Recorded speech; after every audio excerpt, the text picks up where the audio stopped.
ကျွန်တော်တို့အတွက်ဖျားရှင်ပြင်ဆင်ပေးတဲ့နှုတ်တော်ထွက်တရားတော်မြတ်ဒီရှင်ယောဟန်ခရစ်ဝင်အခန်းကြီး7အငယ်40ဖြစ်ပါတယ်ယေရှုကလည်းတန်ဒီယုံလင်ဖျားသခင်၏ဘုန်းအာနုဘော်တော်ကိုမြင်ရလိမ့်မည်ငါပြောပြီးမဟုတ်လို့ဟုမိန့်တော်မူ၏ဒီနေရာမှာယေရှုဖျားပြောသွားတဲ့စကားကမာသကိုပြောတာဖြစ်တယ်မာသတန်ဒီယုံလင်ဖျားသခင်၏ဘုန်းအာနုဘော်တော်ကိုမြင်ရလိမ့်မည်ငါပြောပြီးမဟုတ်လို့မာသတူထဲမဟုတ်ပဲတဲ့ဒီကနေ့ကျွန်တော်ဗိမာန်တော်ထဲရောက်လာတော့သူအွန်လိုင်းကနေနာဆင်ခံယူတော့သူမှန်တယ်မြတ်တဲ့ယုံလင်ဖျားသခင်ဘုန်းအာနုဘော်မြင်ခွင့်ရှိတယ်အာမင်တမန်ကျမ်းစာကဘယ်တော့မှတမန်ကျမ်းစာကမညာဘူးဘယ်တော့မှတမန်ကျမ်းစာကမလိမ်ဘူးဘယ်တော့မှဘုရားသခင်တို့ကပတ်တော်ကအချင်းကြီးစကားမပြောဘူးငါမွတ်ဆိုတဲ့စကားငါပြောသွားတဲ့စကားသူ့အလုပ်ကိုမလုပ်ဘဲနဲ့အချင်းကြီးတက်တက်လက်ချီတက်တက်ငါစီကိုပြန်မလာဘူးလို့ပြောတဲ့ဘုရားဖြစ်တဲ့အတွက်ကြောင့်မို့လို့ထာဝရဘုရားကိုတာယုံကြည်ဘုန်းအာနုဘော်မြင်ခွင့်နမိတ်လက္ခဏာမြင်ခွင့်တဘာဝလွန်မြင်ခွင့်မိမိအတ္တမှာလိုအပ်သောအရာတွေကိုမြင်ခွင့်မကြော်ဖြတ်နိုင်တဲ့တရားကြီးကိုကြော်ဖြတ်နိုင်တဲ့အခွင့်ပိတ်ဆို့နေတဲ့တရားများကိုပွင့်ထွက်တဲ့အခွင့်တဲ့ပေါ်မှာယနေ့တက်ရောက်လာမှာဖြစ်တယ်ဟာလေလုယာဟာလေလုယာဟာလေလုယာအဲ့ဒီအတွက်ကြောင့်မို့လို့ဒီနေ့ကျွန်တော်တို့ရဲ့ဒီတနာကောင်းစဉ်ကဖြစ်နိုင်ချေမရှိတဲ့အရာ၌ဖြစ်စေနိုင်တဲ့အရှင်ဖြစ်နိုင်ချေမရှိတဲ့အရာ၌ဖြစ်စေတဲ့အရှင်လူအနေနဲ့မဖြစ်နိုင်တဲ့အရာကိုဖြစ်စေနိုင်တဲ့ထာဝရဘုရားကိုကျွန်တော်များအားလုံးလုံးဝယုံကြည်ကြရအောင်ကျွန်တော်တို့တာဝန်ကအားနဲ့အဲ့နဲ့မဟုတ်ဘူးယုံကြည်ဖို့ပဲယုံကြည်ရင်ဘုရားသခင်ရဲ့ဘုန်းအာနုဘော်ဘုရားသခင်ပြုတဲ့နာမည်လက္ခဏာဘုရားသခင်ပြုတဲ့အံ့ဖွယ်အမှုတွေကိုလုံးဝမြင်ရမှာဖြစ်တယ်ဘုရားရှင်နာမတော်တာ၍ဘုန်းကြီးပါစေဆိုတော့ဘုရားသခင်ရဲ့ဘုန်းအာနုဘော်ကိုကျွန်တော်တို့မြင်ချင်တယ်ဆိုရင်အရာကိုဖြစ်စေနိုင်တဲ့အရှင်ထာဝရဘုရားကိုကျွန်တော်တို့ကယုံကြည်ဖို့ပဲဘုရားသခင်ကလည်းကျွန်တော်တို့ရှိမှယုံကြည်ခြင်းကိုတောင်းဆိုနေတယ်ကျွန်တော်တို့ရဲ့အစွမ်းအစတွေမတောင်းဆိုဘူးကျွန်တော်တို့ရဲ့အတိညာအတညာတွေလည်းမတောင်းဆိုဘူးကျွန်တော်တို့ရဲ့ယုံကြည်ခြင်းကိုတောင်းဆိုတဲ့ဘုရားဖြစ်တယ်။ဘာကြောင့်ယုံကြည်ခြင်းတောင်းဆိုလဲဆိုရင်ယုံကြည်ရင်ဘုန်းအာနုဘော်မြင်ရမှာဖြစ်တယ်။ဘုန်းအာနုဘော်ကိုမြင်စေခြင်းတဲ့အတွက်ကြောင့်ယုံကြည်ခြင်းကိုတောင်းဆိုတဲ့ဘုရားဖြစ်တယ်။ဟာလေလုယာ။အဲ့ဒီအတွက်ကြောင့်ဟေဘရဲဩဝါဒစာအခန်းကြီး7အငယ်6ကိုကြည့်တဲ့အခါမှာတွေ့ရတယ်။ယုံကြည်ခြင်းမရှိရင်ဖယားသခင်ဤစိတ်တော်နဲ့မတွေ့နိုင်အကြောင်းမူကားဖယားသခင်ထံတော်တို့ချင်းကတ်တော်သူသည်ဖယားသခင်ရှိတော်မူသည်ကို၎င်းကိုရောကိုရှာတော်သူအားအကျိုးပေးတော်မူသည်ကို၎င်းယုံကြည်ရမည်ဟာလေလုယာဒီနေ့ဗိမာန်တော်ကိုလာပြီးဖယားကိုချီးမွမ်းကူးကွယ်တယ်ဆိုတဲ့အခါမှာဒီနေရာမှာဖယားသခင်ရှိတယ်ဆိုတာကိုခံယူရမယ်တဲ့ငါတောင်းရင်သူပေးမဲ့နေရာကိုငါရောက်ပြီလို့ခံယူရမယ်တဲ့ငါချီးမွမ်းကူးကွယ်ရင်ထာဝရဘုရားလုံးဝကျွန်တော်ရဲ့စိတ်နှလုံးအကျွမ်းမဲ့ချီးမွမ်းကူးကွယ်ခြင်းအပြင်သူထာဝရဘုရားရဲ့စိတ်နှလုံးဝမ်းမြောက်ခြင်းအရေးပျော်သွားလိမ့်မယ်အဲ့ဒီအတွက်ကြောင့်ကျွန်တော်ကအကျိုးမရှိဘဲနဲ့အိမ်ပြန်မပြန်ရဘူးအကျိုးတစ်ခုခုကိုခါရပြီးအိမ်ပြန်ရမယ်ဆိုတာကိုယုံကြည်ရမယ်ယောသအတ္တဝိကြီးတဲ့ခါမှာအေဂုတ်တုပြည်၌အမြင့်ဆုံးသောအခွင့်အာဏာရရှိဖို့ကသူ့အတွက်မျော်လင့်စရာအခြေအနေမရှိခဲ့တဲ့သူတစ်ယောက်ဖြစ်တယ်အိမ်မက်တော့မဲ့တယ်ဒါပေမဲ့သူရောက်သွားတဲ့နေရာကဘယ်တော့မှအခွင့်အလမ်းမရှိတဲ့တိုင်းပြည်တစ်ခုကိုသူရောက်သွားတာဖြစ်တယ်အဲ့ဒီတော့သူ့အိမ်မက်ကိုမပြည့်စုံဖို့လူငါစာတန်မာနကနီးမျိုးစုံတဲ့ယောသကိုတားဆီးလိုက်နောက်ဆက်လိုက်ပိတ်ဆို့လိုက်ဖြစ်စေလိုက်အမျိုးနဲ့စာတန်မာနကသူ့ရဲ့ဘဝခီးမှာနီလန်ပုံစုံနဲ့အနောက်ဆက်ပေးတယ်ဆိုတာတမန်ကျမ်းစာမှာကျွန်တော်အားလုံးအတိဖြစ်တယ်သူ့အကိုတွေကသူ့စာတန်မာနကသူ့အကိုတွေကိုတုံးပြီးတော့မတီအောင်ရည်မရှိတဲ့အလိုနဲ့တဲ့ဒွန်းနဲ့ကြီးတဲ့ကိုချပစ်လိုက်တယ်ဒါစာတန်ရဲ့အလုပ်ပဲဘယ်သူကတုံးပြုတ်လဲသူ့ရဲ့အကို10ယောက်တို့ကိုအတုံးပြုတ်လိုက်တာဖြစ်တယ်ဒီကနေ့တဲ့ရဲ့အိမ်မက်ဆိုတဲ့အခါမှာဘာလဲ ဘာဒီတော့တားတော်ကိုနော်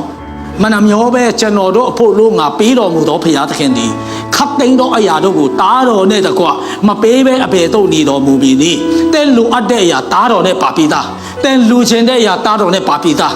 တင်ဖြစ်စီခြင်းတဲ့အနာဂတ်မှာဖြစ်ခြင်းတဲ့အရာအလုံးကတားတော်မှာပါပြီးသားတားတော်နဲ့အတူပေးပြီးသားဖြစ်တယ်ဒါကတဲ့အိမ်မဲ့ဖြစ်တယ်ကျွန်တော်ရဲ့အိမ်မဲ့ဖြစ်တယ်ယုံကြည်သူတိုင်းရဲ့အိမ်မဲ့ဖြစ်တယ်အနာဂတ်မှာမဆုတ်ယုတ်ရဘူးသူတက်ရမယ်အနာဂတ်မှာမချဆင်းရဘူးသူပွားရမယ်အနာဂတ်မှာမလန်းနိုင်တော့ဘူးဆိုတာမရှိဘူးဆွဲလဲယုံကဲ့သို့အတိတ်တော်ခေါ်အားနဲ့ပြန်မယ်အာမင်ဒါကယုံကြည်သူတိုင်းရဲ့အိမ်မဲ့ဘာဖြစ်လဲခရစ်တော်အဖြစ်ဖျားပေးတဲ့အိမ်မဲ့နိမျိုးစုံနဲ့စာတမန်ကကျွန်တော်တို့ကိုတားဆီးမှာဖြစ်ပါတယ်အဲ့တော့ယောသလည်းသူ့အိမ်မဲ့ကိုမပြည့်စုံဖို့လုံငါအကူ10ယောက်တို့ကိုစာတမန်ကအတုံပြုပြီးတော့အလွန်နဲ့တဲ့တွဲနဲ့ကြီးထဲမှာရည်မရှိတဲ့တွဲနဲ့ကြီးတဲ့ဆိုလိုတာကတွဲနဲ့ကြီးတဲ့ချရုံနဲ့ရည်ရှိတယ်ဆိုတော့တော်တော်လေးအသက်ရှင်တန်မှာဖြစ်တယ်ရည်မရှိတဲ့အတွက်ကြောင့်တပတ်တောင်မှရှင်တန်နိုင်မှာမဟုတ်ဘူးဆိုပြီးချပစ်လိုက်တာဖြစ်တယ်ဒီနေ့ခါမှာသူ့အကိုတွေကိုပဲအတုံပြုပြီးတော့စာတမန်ကအေဂုတ်တုတိုင်းပြည်ကိုကျော်နှဖြစ်ရောင်စားလိုက်တယ်ဆိုတဲ့ခါမှာသူ့အိမ်မက်နဲ့တနည်းတစ်ချောင်းဝေးသွားတယ်လို့ဖြစ်နေတယ်သူအိမ်မက်နဲ့စမ်းချင်ဘက်လမ်းကိုသူတွားနေတာဖြစ်နေတယ်ဒီကနေ့လည်းကျွန်တော်တို့ကိုယ့်ရဲ့အိမ်မက်ကိုယ့်ရဲ့ရည်ရွယ်ချက်နဲ့စမ်းချင်ဘက်ဖြစ်နေတယ်လို့ဘယ်နှယောက်ရှိလဲဘယ်နှယောက်ရှိလဲအဲ့လိုခံစားတဲ့လူတွေဒီနေ့ဘယ်သူတွေရှိကြလဲတရားဒီအားလုံးကိုအရေးပြောသွားစေမယ်တတ်ရှင်တော်ဝိညာဉ်တော်ဟာဒီနေ့ကျွန်တော်တို့လည်းမလုံနေပြီဟာလေလုယာအာမင်ကျေပြောတော်သူပေါ်မှာဤမင်္ဂလာတက်ရောက်ပါစေဟုတ်ဟာလေလုယာဟာလေလုယာဟာလေလုယာဒီတဲ့ခါမှာအဲ့ဒီနေရာမှာအေဂုတ်တုတိုင်းပြည်ရောက်တယ်ဆိုတဲ့ခါမှာအေဂုတ်တုတိုင်းပြည်မှာတပါးအမျိုးသားတွေရဲ့တိုင်းပြည်မှာဖျားလူစုလို့ဟေပြေးလူစုလို့သူတဝူးသေးပဲရှိတယ်အဲ့တော့စာတမန်ကသူ့ကိုကြိုက်တယ်လို့နေလို့ခိုင်းလို့မောင်းလို့ရမယ်အာနာပိုင်အဖွဲ့ရှိတဲ့ကိုပို့လိုက်ပြီးတော့ဘောတိဖားရဲ့အိမ်ထဲမှာကြော်တစ်ဖြစ်ရောက်သွားတယ်အကယ်၍တခုခုချို့ရုံရင်တေတံပေးနိုင်တဲ့ဘူချုပ်ရဲ့အိမ်မူအောက်ကိုရောက်လာတယ်ဘယ်လောက်အာနေများတယ်လဲဒါပေမဲ့ဘယ်မှာပဲရောက်ဒွန်းထဲမှာတော့ရောက်တယ်မတိခဲမှာဆွဲထုတ်ဖို့ကိုအိမ်မပေးတဲ့ဘုရားကဆွဲထုတ်မဲ့လူကိုဖျားရှင်ကစီမံလိုက်တယ်စီမံတဲ့အခါမှာအဝေးကနေဘယ်သူမှလည်းမလာတဲ့တော့ကြောင့်ချတဲ့အကူ10ယောက်ကိုပဲဖျားရှင်ကအတုံပြုတ်လိုက်တယ်ဒီကနေ့တဲ့ကိုနောက်ဆက်ဆုံးကဘယ်သူတွေလဲတဲ့အတွက်အကျိုးရှိမဲ့လူလည်းဖြစ်နိုင်တဲ့အတွက်ကြောင့်ပါတစ်ဖက်ရရင်ပြန်မလုပ်ပါနဲ့ခံလိုက်ပါအနောက်ဆက်ပေးတော့သူကတစ်ချိန်ချိန်မှာတဲ့အတွက်အကျိုးရှိမဲ့သူတွေဖြစ်လာလိမ့်မယ်ဖျားရှင်ကစောက်ဒီပဲလေအာဖျန်ရဲ့သားသမီးအမျိုးဖြစ်စီနိုင်တဲ့ဖျားကတဲ့အတွက်ကြိုက်တယ်လို့ပုံဖော်ပုံသွင်းစီမံရီးဆွဲလို့ရတဲ့ဖျားဖြစ်တယ်ထိုဘုရားကိုကိုးကွယ်ရတာဘာဖြစ်လို့ကျွန်တော်ဝမ်းမမြောက်ပဲနေရမှာလဲထိုဘုရားရဲ့သားသမီးဖြစ်ခွင့်ရတာကိုဘာဖြစ်လို့မကုန်ယူပဲနေရမှာလဲဟိုးဟာလေလုယာဟာလေလုယာဟာလေလုယာအဲ့တော့သူတခင်ကသောတာတင်ငါအိမ်မူအောက်ကိုငါနယ်ပယ်ကိုရောက်လာတဲ့အချိန်ကစပြီးငါစောင့်ကြည့်နေတယ်ငါစောင့်ကြည့်နေတဲ့အခါမှာတင့်ကြောင့်ငါစီးပွားရေးတဟုန်ထိုးတက်တယ်ဆိုတာငါတွေ့တယ်ဘာဖြစ်လို့လဲအချိန်ကြီးကတော့ရှူးတယ်လို့ဖြစ်ပေမဲ့အိမ်မက်ပေးတဲ့ဘုရားကသူနဲ့အမြဲပါရှိတဲ့အတွက်ကြောင့်အချင်းတွေကတဘာဝလွန်အမှုတွေကဘူချုပ်ကြီးရဲ့အိမ်နဲ့ပဲမှာဖြစ်လာတယ်။တင်ဟာဘုရားသားသမီးမှလည်းပြဿနာမျိုးမျိုးရှိမယ်။ဘုရားကခင်ဗျားနဲ့အမြဲပါရှိပြီးယေရှုရဲ့ဝိညာဉ်ခင်ဗျားအထဲမှာရှိနေတဲ့အတွက်ကြောင့်ဒွန်းထဲရောက်ရင်လေခင်ဗျားအထဲမှာယေရှုဘုရားရှိနေတဲ့အတွက်ကြောင့်ဒွန်းထဲမှာခင်ဗျားကဘဝမြုပ်ခွင့်မရှိဘူး။တိုင်းမှာနောက်ကျောကိုဒီလိုလက်နဲ့ဆွဲပြီးတော့တိုင်မှာချီပါစေဒီလိုမျိုးနဲ့တင်တီဖို့တင်ဘဝကအကြောင်းမရှိဘူးဘာကြောင့်လဲတဲ့ကိုအိမ်မပေးတဲ့ကယ်တင်ရှင်တာတဲ့အသက်ထဲမှာသူအသက်ရှင်နေတယ်ဟာလေလုယာဟာလေလုယာယေရှုဘုရားနာမကြီးတာ၍ဘုန်းကြီးပါစေနောက်ဆုံးမှသူကဖခင်နဲ့သူပါရှိတဲ့လူဖြစ်တဲ့အတွက်ကြောင့်သူ့ကိုမြင်တဲ့လူတိုင်းရဲ့မြင်ကွင်းထဲမှာသူဟာချစ်စရာကောင်းတဲ့လူတစ်ယောက်ဖြစ်သွားတယ်သူဟာအားကျစရာကောင်းတဲ့လူတစ်ယောက်ဖြစ်သွားတယ်မယုံမရှိနဲ့ တဲ့နာဖျားယူပြီးဖျားကိုအမြဲချစ်ပြီးဖျားနဲ့အမြဲဆက်သွယ်ရှိပြီးဖျားကိုယူတည်တတ်ကြောက်တတ်ဖျားစကားကိုနာခံတတ်တော်သူတယောက်ဖြစ်မယ်ဆိုရင်မယုံမရှိနဲ့မျက်စိတိုင်းရဲ့မြင်ကွဲထဲမှာတဲ့နာတဲ့တဲ့တော့အတ္တရှိတော့လှပတော့ရှစ်စရာကောင်းတော့အမှုစရာကောင်းတော့အာမင်သူတယောက်အဖြစ်နဲ့ဖျားဖုံးတော်ကပတ်ခြင်းမှာဖြစ်တယ်ဖျားရှင်နာမဒီတာ၍ပုံကြည့်ပါစေအဲ့တော့တခင်မကကြည့်မဝဘူးဖြစ်ပြီးတော့ယောသကိုမြုပ်ဆွဲလိုက်တယ်ဒါပေမဲ့ယောသကကျွန်တော်ကူးကွယ်တဲ့ဖျားသခင်ရှိမှာသူ့မယားနဲ့ပြစ်မှားခြင်းအမှုကိုဤချီးလေးသောအမှုကိုငါမပြုတ်နိုင်ဘူးဆိုပြီးသူ့ရဲ့အင်ဂျီကျဲတီတွေကိုဖြုတ်ပြီးအင်ဂျီကိုအရှုံးခံပြီးတော့လွတ်အောင်ထွက်သွားတယ်အလွတ်အောင်သူထွက်သွားတယ်တချို့တွေကအင်ဂျီတွေနာရီတွေပေါင်ပြီးတော့ပြီးတဆာမစီဝင်ကြတယ်ဒါပေမဲ့သူကြတော့ဒီလိုမျိုးကနေလွတ်ပွဲလုံးကအင်ဂျီတစ်ထည်ကိုရှုံးခံလိုက်တယ်အာမင်ဒါပါကြောင့်လေဖယားကိုသူချစ်တယ်ဖယားကိုသူကြောက်တယ်ဖယားစကားကိုနာခံတော့သူဖြစ်လို့ပါသူနဲ့ဖယားရှင်အတူပါရှိတယ်ဆိုတော့သူတည်တယ်ဖယားရှင်နာမကြီးတာ၍ဘုံကြည်ပါစေအဲ့တော့တခင်မကသူ့ကိုနော်စာတန်မနတ်ကတခင်အမန်မာတော့ဒီဘူချိုရဲ့စနေရဲ့ပင်ကိုစန္ဒလုံးဝမဟုတ်ကြောင်းကျွန်တော်ပြောရဲတယ်သူဟာမကောင်းတဲ့မိန်းမမဟုတ်ပါဘူးဒါပေမဲ့စာတမဏကဘူချုပ်ကတော်ရဲ့အတွေ့အတာမြင်ကွဲနှလုံးကိုစာတန်ကချုပ်ကိုက်ပြီးတော့ဒီယောသကိုမြုပ်ဆွဲခိုင်းတာဖြစ်တယ်အဲ့ဒီအတွက်ကြောင့်ဘူချုပ်ကတော်ဟာစာတန်ရဲ့အတုံးကြခန္ဓာကိုပြောမယ်ဆိုရင်တနာတောင်တနာဆက်ကောင်းတယ်အပြစ်တင်စရာအကြောင်းမရှိဘူးအဲ့ဒါနဲ့သူကအရန်ရှက်သွားပြီးတော့ဒီအင်ဂျီကိုကင်ပြီးယောသကထွက်ပြေးသွားတဲ့အခါမှာအရန်ရှက်ပြီးတော့ဒီမှာကြည့်ပါလေတင်တို့ပြောနေတဲ့ဟေပြေလူကကျမကိုမြုပ်ဆွဲနေတယ်ကျမစန္ဒမရှိလို့អော်တဲ့အခါမှာသူ့ဝတ်လုံကိုထားခဲ့ပြီးပြေးသွားတယ်ဒီမှာတက်တည်ရှိတယ်ဆိုတဲ့အခါကျတော့လူမှန်တမျှရဲ့စိတ်ထဲမှာယောသဟာမရင်းကောင်းလူမှန်တမျှရဲ့မြင်ကွဲထဲမှာယောသဟာကြည့်လို့မရတဲ့လူတစ်ယောက်ဖြစ်သွားပြီ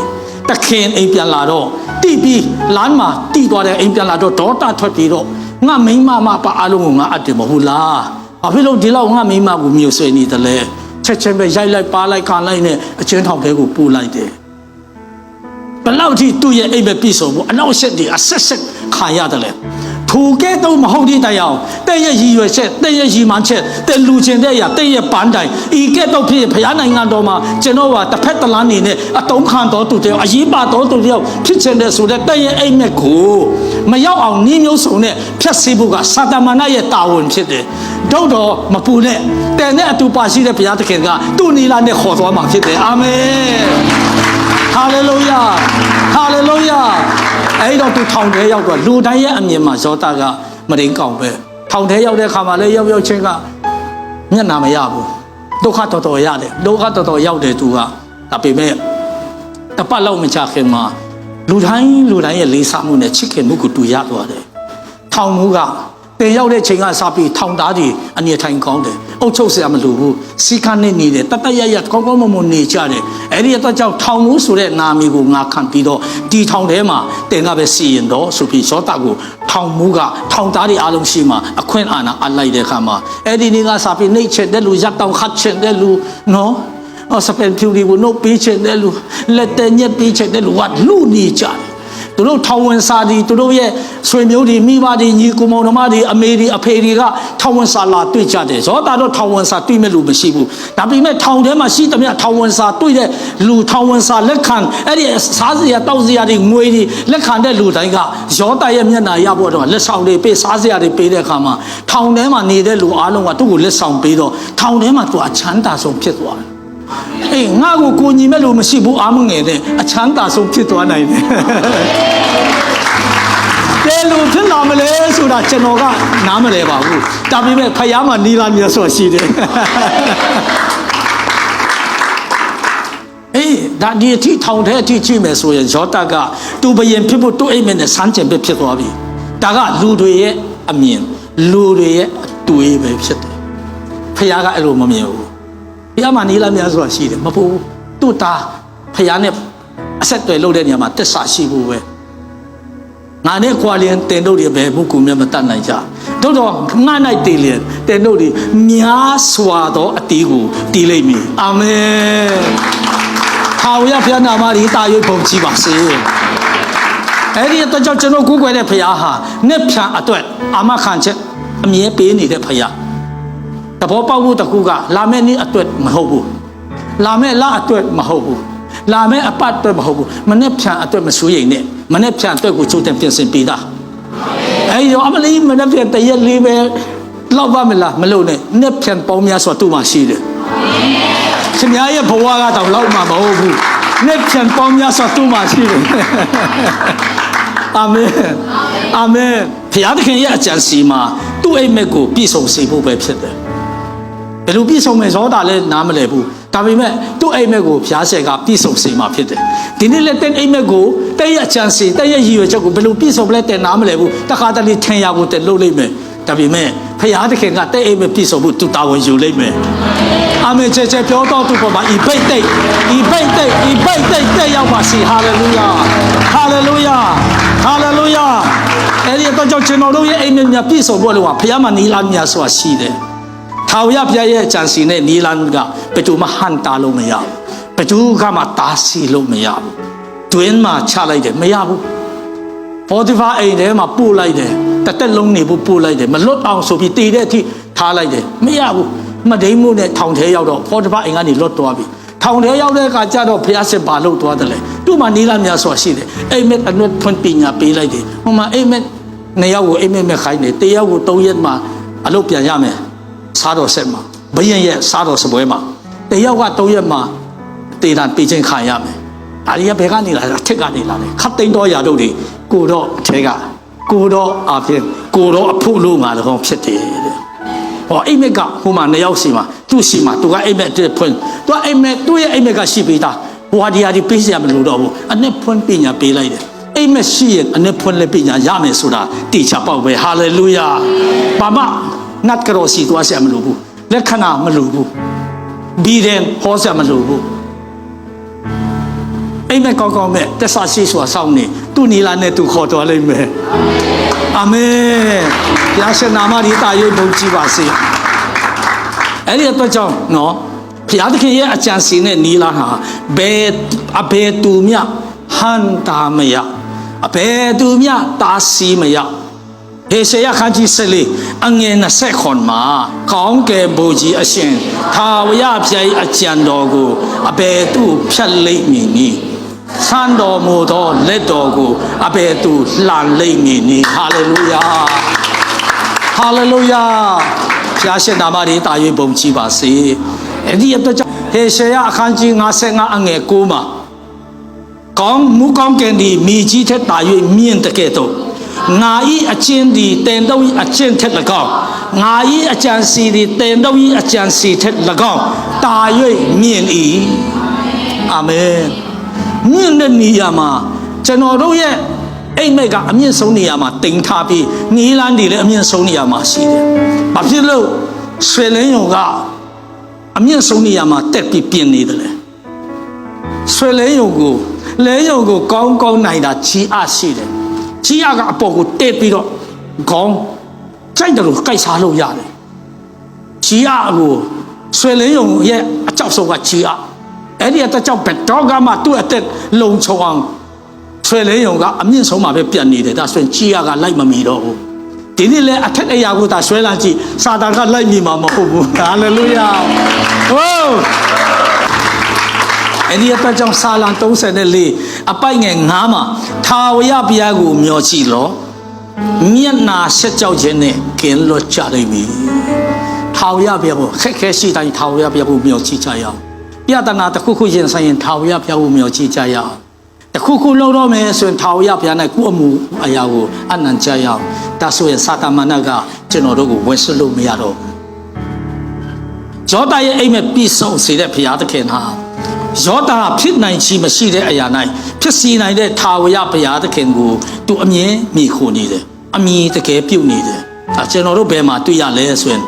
ဖာရောမင်းကယောသကအိမ်မဲ့အနေဖွင့်တတ်တယ်ဆိုတာကိုစပွဲထူပုတ်ကူကနေသိရတော့ထောင်ထဲမှာဘဲနေနေဘယ်မှာဘဲနေနေတွားခေါ်ထုတ်တယ် ထောင်ထဲကနေဆိုထောင်အနံ့ရှိတယ်အဲ့ဒီထောင်အနံ့ကိုပျောက်အောင်သူတို့ကရီကောင်းကောင်းလေးချိုးခိုင်းပြီးတော့မွေးကြိုင်တဲ့ရီမွေးတွေနဲ့အကောင်းဆုံးသောအဝတ်စားတွေနဲ့ဖာရောဘုရင်နန်းတော်ကိုတက်မှာဖြစ်တဲ့အတွက်ကြောင့်အကောင်းဆုံးခြေနှင်းတွေနဲ့ခေါ်သွားတယ်ဖျားသခင်အလုပ်လုပ်တဲ့အခါမှာသူ့ရဲ့ထောင်အနံ့တောင်မှဘုရင်နန်းတော်မှာခေါ်ယူသွားလို့မရဘူးဆိုတဲ့အခါမှာတန်ရှင်ရေးစပ်ပြ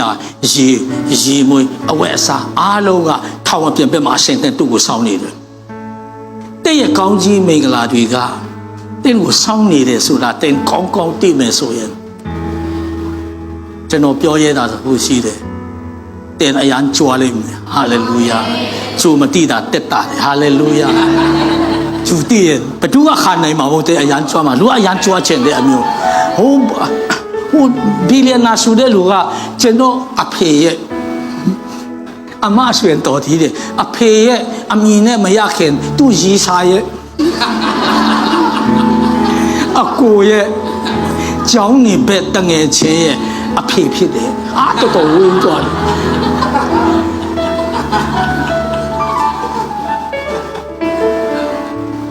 ယောသကောင်းကြီးမင်္ဂလာတွေကသူ့ကိုစောင့်ပြီးတော့သူလည်းအရာအားတယ်ယောသထွက်လာခဲ့လူတွေကထောင်သားတွေကယောသဘယ်သွားမလဲအော်ရှင်ဘုရင်ကနန်းတော်မှာကိစ္စတစ်ခုစီလုံးခေါ်တာဖြစ်တယ်ဘာမှမပူကြနဲ့ပြန်လာမယ်တင်မလာမင်းမလီနဲ့လို့တဲ့လူတွေကငိုကြတယ်ထောင်သားတွေကသူ့ကြောင့်ပျော်ကြတယ်ဘာကြောင့်လဲဆိုတော့သူကအိမ်မက်အနက်ကိုဖွင့်တဲ့အခါမှာတိကျလွန်တဲ့အတွက်ကြောင့်တတိုင်းပြည်လုံးနဲ့ပြီးတော့ယောသထောင်ကျတဲ့မြို့မှာဟိုတယ်တွေတောင်မှbooking မလုပ်ရမရတော့အိမ်မက်မတဲ့လူတိုင်းအဲ့ဒီမြို့ကိုရောက်လာယောသရှိမှဝင်ဘူးအိမ်မက်အနက်ကိုဖွင့်တိုင်းမှာပိုက်ဆံတွေလည်းပြီးတဲ့အခါမှာစားစရာတွေမုံတွေတကြားတွေနှုတ်စီတွေပြီးထောင်ထဲမှာမနေ့တောင်မှထောင်ထဲမှာရှိတဲ့ရဲတွေကလက်ဖက်ရည်တောက်ချင်လို့ထောင်ထဲကိုစီးတာထောင်သားတွေကအထက်ကနေလက်ဖက်ရည်တစ်ခွက်နဲ့အီချကွေးတစ်ချောင်းပေးထောင်ထဲမှာတရက်မှာ3ချိန်လက်ဖက်ရည်မနေ့စာညစာမပါထောင်ထဲမှာသူလွတ်ကောင်းစားနေတယ်ထောင်ထဲမှာဘာလှုပ်လို့ရတယ်လဲမရဘူးဘာဖြစ်လို့ကောင်းစားလဲဖန်ဆင်းရှင်ရှိတဲ့အတွက်ကြောင့်ကောင်းစားတယ်ဟာလေလုယာဒါယူရှင်းတဲ့အရာပဲဟာလေလုယာဒါဆိုပေးတဲ့ဒီအိမ်မက်အနက်ဖွင့်ပညာကတတိုင်းပြည်လုံးကိုဆုတ်ထုတ်သွားတယ်နောက်ဆုံးမှမယုံရင်ကြည့်ဖာရောကကြားတဲ့အခါမှာဖာရောဖြစ်လို့မလာတာဖာရောမဟုတ်ရင်ရောက်လာပြီဖာရောဖြစ်လို့သူ့နန်းတော်ကိုခေါ်ခိုင်းတာဖြစ်တယ်ငါအိမ်မက်အနက်ဖွင့်ဖို့တော့ခေါ်အောက်ကအရာရှိတွေပြေးကြတယ်ဖာရောရဲ့နန်းတော်ကိုသူရောက်လာတယ်ယောသဒီမှာကပ္ပဦးကျမ်းခန်းကြီး40အငယ်14မှာယောသဒီထောင်ထဲကအလျင်မြန်ထွက်၍မုတ်စိတ်ရိတ်ခြင်းအဝတ်လဲခြင်းကိုပြုတ်ပြီးအထံတော်တို့ဝင်ရတယ်တဲ့ပြီးတဲ့အခါမှာနော်ကပ္ပဦးကျမ်းခန်းကြီး41အငယ်15မှာဖာရောမင်းကလည်းငါဒီအိမ်မက်ကိုမြက်တယ်တဲ့အိမ်မက်ကိုမြင်သည်တဲ့အနက်ကိုဘယ်သူမှမဖတ်နိုင်ဘူးတဲ့အဲ့ဒီအတွက်ကြောင့်တင်ဒီငါရဲ့အိမ်မက်ကိုနားလေသောညနဲ့အနက်ကိုဖတ်နိုင်တယ်ဆိုတာကိုငါကြားလို့ထောက်တဲကနေခေါ်ခိုင်းတာဖြစ်တယ်အဲ့ဒီအတွက်ကြောင့်တင်ကငါအိမ်မက်ကိုဖွင့်ပေးနိုင်မလားငါအချင်းကြီးမထားဘူးလက်ဆောင်တစ်ခုခုလည်းငါပေးနိုင်တယ်ငါအိမ်မက်ကိုကောင်းကောင်းအနက်ဖော်ပြပေးပါအနက်ဖတ်ပေးပါတင်ငါအိမ်မက်အနက်ဖတ်နိုင်တယ်လို့ငါကြားလို့ခေါ်တာဖြစ်တယ်ကပ္ပဦးကျမ်းခန်းကြီး41အငယ်16မှာယောသကကျွန်တော်ဒီအလိုအလျောက်မတတ်နိုင်ပါကျွန်တော်ဒီအလိုအလျောက်မတတ်နိုင်ပါအရှင်ဘဲကြီးကျွန်တော်ဒီအလိုအလျောက်မတတ်နိုင်ပါဖယားသခင်ဒီမင်္ဂလာဖြည့်စကားကိုဖာရောဘုရင်အားပေးပါစီတော်ဟုရှောက်လေမှန်တယ်ကျွန်တော်အလိုအလျောက်မတတ်နိုင်ပါဆိုတာကိုအားလုံးစိတ်ထဲမှာတင်ထားကြရအောင်ခြေတလန်းတိုင်းဟာအလိုလျောက်မလန်းဘူးဆိုတာသဘောပေါက်ကြရအောင်မနေ့အိယာကနေထားတယ်ဆိုအလိုလျောက်မဟုတ်ကြောင်းအားလုံးပြန်ပြီးတော့တုံတက်ကြည့်အောင်မနေ့စာညစာတွေကအလိုလျောက်ကျွန်တော်တို့လှုပ်လို့ရတာမဟုတ်ပဲဖျားပေးမှဖြစ်တယ်ဆိုတာကိုအားလုံးသဘောပေါက်ကြရအောင်ဝိညာဉ်တော်ဒီအားလုံးကိုတူထင်ပါစေဟာလေလုယာဟာလေလုယာဟာလေလုယာအလိုအလျောက်ကျွန်တော်မတတ်နိုင်ပါမှန်တယ်ကျွန်တော်တို့ကဒီချမ်းသာရဲပြောမယ်ဆိုရင်ဦးလွယ်လုံးနဲ့ကျွန်တော်ကြည့်တဲ့နေရာတွေ2နေရာ3နေရာအဝေးလဲရောက်တယ်ဒါပေမဲ့မကြိုက်ဘူး တဏှာလည်းကျဲတယ်မကြိုက်ဘူးစိတ်ထဲမှာဒီနေရာကိုရောက်လာတဲ့အခါမှာဒါတော့မလွတ်တော့သူများငါသူများငါသွားရင်တော့ကရှုံးသွားမယ်အမြန်ဆုံးလုပ်ရအောင်လို့ကျွန်တော်တို့အဲ့မှာဆုံးဖြတ်လိုက်တယ်ဒါအလိုလျော့မဟုတ်ဘူးဖျားပူဆောင်တဲ့နေရာဖျားကိုရက်ပလင်တီမဲ့နေရာတောင်မှကိုစိတ်တိုင်းကြတဲ့နေရာထက်ဖျားညွန်တဲ့နေရာမှာရက်ပလင်တီမှဖျားပုံပွင့်တာဖြစ်တယ်ဟာလေလုယာဟာလေလုယာဟာလေလုယာအဲ့ဒီတော့ကျွန်တော်ယုံတယ်အခုကျွန်တော်မိန့်ချက်စီဟာနမိတ်လက္ခဏာဖြင့်ဘုရားညွှန်တဲ့နေရာဖြစ်တဲ့အတွက်ကြောင့်ဤနေရာကြောင့်လူ9ယောက်10ယောက်လောက်ကကြောက်ကတ်တွေကိုထုတ်ရောင်းရအောင်ဆိုတဲ့စကားတွေထွက်လာတဲ့နေရာဖြစ်တဲ့အတွက်ကြောင့်မယုံမရှိနဲ့ကြောက်ကတ်သမားတွေပျောက်လိမ့်မယ်ကြောက်ကတ်သမားတွေလောင်းဝပြေးပျောက်တဲ့ဗိမာန်တော်ဟာလေလုယာကင်ဆာသမားတွေပြေးပျောက်တဲ့ဗိမာန်တော်မျက်စိကန်းတဲ့လူမျက်စိမြင်တဲ့ဗိမာန်တော်ဖြစ်လာလိမ့်မယ်ဆင်းရဲတော်သူချမ်းသာမယ်ဟာလေလုယာအားငယ်တော်သူခေါ်လာရှိလာမယ်ဗိမာန်တော်ဟာလေလုယာယောတာကအိုးအရှင်မင်းကြီးအိမ်မက်ကိုပြောပါသူအိမ်မက်ဒီပြောသွားတဲ့အခါမှာယောတာကသူအိမ်မက်ကြားလိုက်တာနဲ့အဖြေကသူ့ထဲမှာရောက်လာတယ်ဘယ်သူပေးလဲဖျားပြင်ဆင်ပေးတာ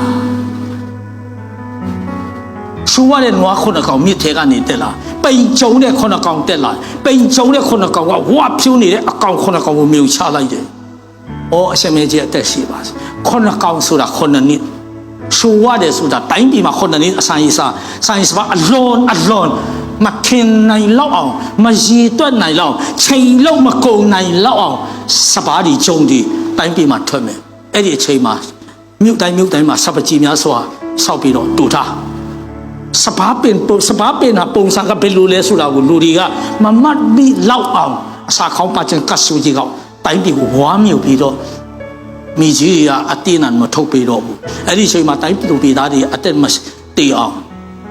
အဲ့ဒီတူထားတဲ့စံတွေကိုခွဲသားနဲ့ဖြစ်ခုနှစ်နှစ်ကြော်ဖြတ်နိုင်ဘူးကိုခွဲသားနဲ့စံကိုထုတ်ပေးရမယ်ကဲရှင်မင်းကြီးအသက်ရှိပါစေပြီးသွားပြီဒါဆိုရင်ကျွန်တော်ပြန်သွားမယ်ဘယ်သွားမလဲထောင်းမှသွားမယ်လေဟာသူကဘေးမှာဘေးနေအရှင်ပြေတဲ့လူနန်းတော်မှာမဟုတ်ဘူးထောင်မှနေရလဲအရှင်ပြေတယ်ရွာမှနေရလဲအရှင်ပြေတယ်မြို့မှနေရလဲအရှင်ပြေတယ်ဘယ်လိုပဲဖြစ်အရှင်ပြေနေတယ်ဘာကြောင့်လဲမဖြစ်နိုင်တဲ့အရာကိုဖြစ်စေတဲ့အရှင်နဲ့အတူပါရှိလို့ဖြစ်တယ်အာမင်ကျဲပြောတော်သူပေါ်မှာဤမိဂလာတက်ရောက်ပါစေမချသောအချိန်မှာအသက်အိမ်ခေါင်မှုအောက်မှာဤတဘာဝလွန်ဂယုဏလက်တော်အမှုပြုခြင်းမျက်ဝါးတက်တဲ့မြင်တွေ့ခံစားဖို့ဘုရားရှင်ချပေးပါစေဟာလေလုယာအိုရာပါကာရာပါထူဆန်းပါတယ်ကျွန်တော်တင်ထောက်လို့ကြီးဥပေါကျွန်တော်တို့တောင်မသိလိုက်ဘူးမနေ့ကစခိုင်နိုရဲ့အကူနေဦးကပြောတယ်သူတို့အိမ်လဲနေတဲ့နေရာဧည့်တယ်ဆိုတော့တွားကြည့်ဖို့အမျိုးသမီးနဲ့တွားတယ်ပဟောက်တို့အိမ်ဝယ်တဲ့နေရာကိုသွားပြီးတော့ကူညီတယ်ဟာဘယ်မှာအိမ်ဝယ်လဲဘုမနစ်တနေ့ကပဲကျွန်တော်တို့အုံမြချနေတယ်လေဘယ်မှာအိမ်ဝယ်လဲပတင်ကြီးဘက်မှာအိမ်ဝယ်တယ်ဟာအိမ်ကြီးများလိုက်လားအဲ့ဒါယာယီနေဘူးတဲ့ဟိုဆောက်ပြီးပြီဆိုတဲ့အခါမှာငါချင်တယ်လို့ငါမယ်ဗျာဟိုတင်ထောက်လူကြီးတောင်မှအခုအိမ်တစ်လုံးနှစ်ထပ်တိုက်မနေ့ကကျွန်တော်အုံမြချတယ်အဲ့ဒါဆောက်နေတော့မပြီးသေးဘူးပတင်ကြီးဘက်မှာချမ်းအကျဲအိမ်တခါတည်းနေလို့ရအိမ်ကိုဝယ်တယ်အာမင်အာမင်အာမင်ပါဟောတို့ကဖျားကိုရမ်းချစ်တယ်ခရီးလွန်သွားဖျားကလွဲလို့ဖျားเจ้าမပြက်ကွက်တဲ့အမျိုးပြီးတဲ့အခါမှာ10ဘူးတဘူးမှာအရန်တိကျတယ်ဆိုတာတင်းတို့ဆရာရဲ့တတ်မှတ်ခြင်းထဲမှာပါတယ်အဲ့ဒီအတွက်ကြောင့်ပါဟောရဲ့တမီးကသူကီးဘုတ်လက်တီးတတ်တယ်ပြီးတဲ့အခါမှာမန္တလေးတိုင်းကိုစားတင်းနစ်သွားရိုက်ပြီးမြန်မာပြည်မှာပထမရတယ်အတင်ထောက်လူကြီးရဲ့တမီးသူလုံးငန်းနေပဲမှာတတိကတဘောချလွန်လို့ငါကားတစီကိုကြိုက်တယ်လို့တော့ဆိုပြီးတော့အော်ပစ္စည်းတွေတည်ပြီးဟိုပေါ့ဆိုအခုကမီလီယံနာဖြစ်နေပြီအာမင်အာမင်ရစတဲ့ကောင်းကြည့်ပါစေကျွန်တော်တို့ဒီဗိမာန်တော်ဆောက်ဖို့စီစဉ်တုန်းကလည်းတချို့တော်သူတွေကအမလေးအမျိုးမျိုးဒီလဲဘီးမှာဖြစ်နေပြီမြတ်တို့ဗိမာန်တော်ဆောက်လို့အစဉ်ပြီးမလားဆိုပေါ့ကဘီးနဲ့ငါတို့မဆိုင်ဘူးငါတို့အလုံးငါတို့လုပ်သွားမယ်တဲ့ဟာလေလုယာအာမင်အာမင်ယုံကြည်ခြင်းအရန်ပြင်းထန်တယ်နော် ဖျားရှင်အလုံးကောင်းမြတ်ပါတယ်ဖျားရှင်မတတ်နိုင်တဲ့ဘူးမရှိပါဘူးကပောက်ကျန်ခါကြီး40တိအငယ်40တိမှာတဖန်ကြည့်ပါတယ်အေကုတ်တုပီတပီလုံးကိုတင်အုပ်ဆိုးစေခြင်းငါတင်ကိုငါခံထားပြီလို့ရှောတာကိုဖာတော့ကပြောလိုက်ပြီတဲ့ဟိုသူအိမ်မက်ပြီးဆုံးသွားပြီမဟုတ်ဘူးလားတွင်ထဲမှာတည်ဖို့ချလိုက်တယ်ဒီသာထက်တော့ငွေရရင်ငါတို့က